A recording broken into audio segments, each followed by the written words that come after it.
The university's spring formal was in full swing when my roommate Marcus cornered me by the punch bowl with that look on his face. The one that meant he was about to ask for a favor I wouldn't want to do. "Dude, I need you to dance with someone," he said quickly. "No way. You know I don't dance." "Come on, man. Just one dance. My girlfriend's friend needs a partner for the group photo. 5 minutes, tops." I should have asked more questions. I should have noticed the way Marcus avoided eye contact. But the music was loud. I'd had just enough punch to make me agreeable. And honestly, I wanted him to leave me alone so I could go back to hiding in the corner. "Fine, one dance, that's it." Marcus grinned and grabbed my arm, practically dragging me across the dance floor. We stopped in front of a small group of people, and that's when I saw her. A girl in a deep blue dress, sitting in a wheelchair, her right leg ending just below the knee. My stomach dropped. I shot Marcus a look that could have melted steel. "Marcus," I started. "Just one dance," he said quickly, already backing away. "Her name's Sophie." I felt trapped, angry, and guilty all at once. The last thing I wanted was for this girl to think I was doing her some kind of pity favor, which is exactly what this was. But walking away now would be even worse. Sophie looked up at me with sharp, intelligent eyes. "You look like you've just been sentenced to death," she said dryly. "Let me guess. Marcus?" "I'm so sorry," I blurted out. "I didn't know. He didn't tell me." "That I'm missing a leg?" She raised an eyebrow. "It's okay to say it. I'm pretty aware of the situation." My face burned. I don't want you to think I'm only dancing with you because Marcus ambushed you with his terrible matchmaking skills?" She wheeled herself closer. "Trust me, I'm about to murder him too. My roommate set this up, said she had the perfect guy for me." She looked me up and down. "No offense, but you don't seem that perfect. You can barely make eye contact." "Despite everything," I laughed. "None taken. I'm Jake, by the way. And for what it's worth, I wasn't going to dance with anyone tonight. I kind of hate dancing." "Well, that makes two of us," Sophie said. Then she smiled. Really smiled. And something shifted. "But since we're both here under false pretenses, want to make the best of it? The song's almost over anyway." She held out her hand. I took it, and she used her arms to stand, balancing on her left leg. Before I could figure out what to do, she wrapped one arm around my neck. "Just hold me up," she said simply. "And try not to step on my foot.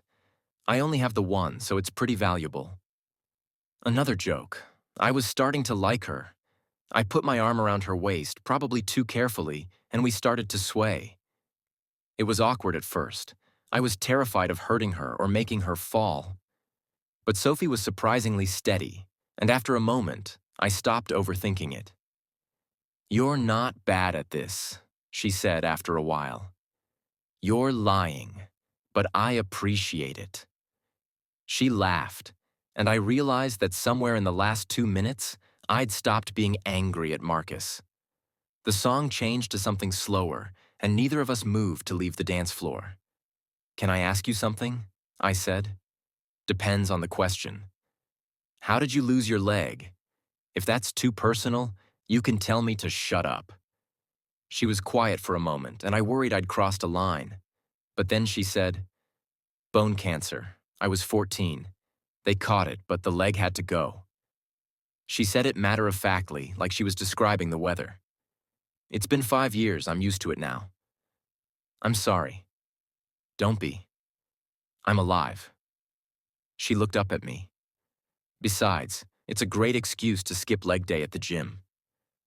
I laughed again, and we kept dancing. 3 songs turned into 4, then 5. We talked about everything: her major, biochemistry; my major, history; her love of terrible reality TV; my obsession with obscure documentaries. She was funny and sharp and completely unpretentious.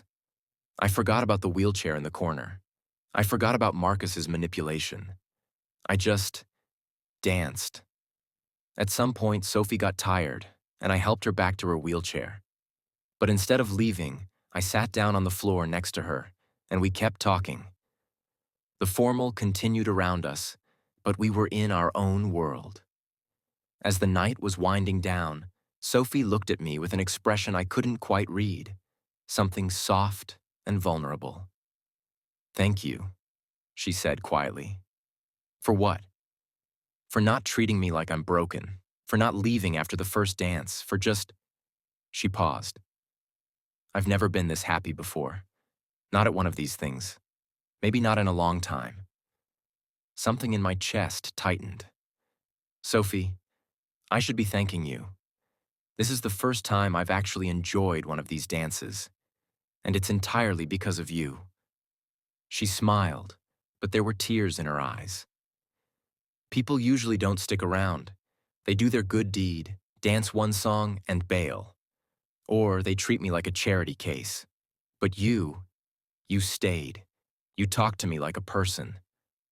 "You are a person," I said, feeling suddenly fierce.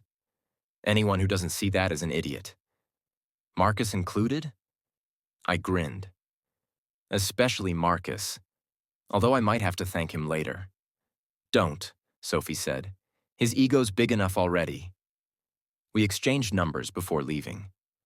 Marcus tried to claim credit for the whole thing, and I let him, mostly because I was too happy to argue. Sophie and I started dating 2 weeks later. 3 years after that, I proposed to her at another spring formal. Same venue, same terrible punch, but this time I asked her to dance first. She still jokes that I was tricked into falling in love with her. I always tell her the same thing. It was the best trick anyone's ever pulled on me.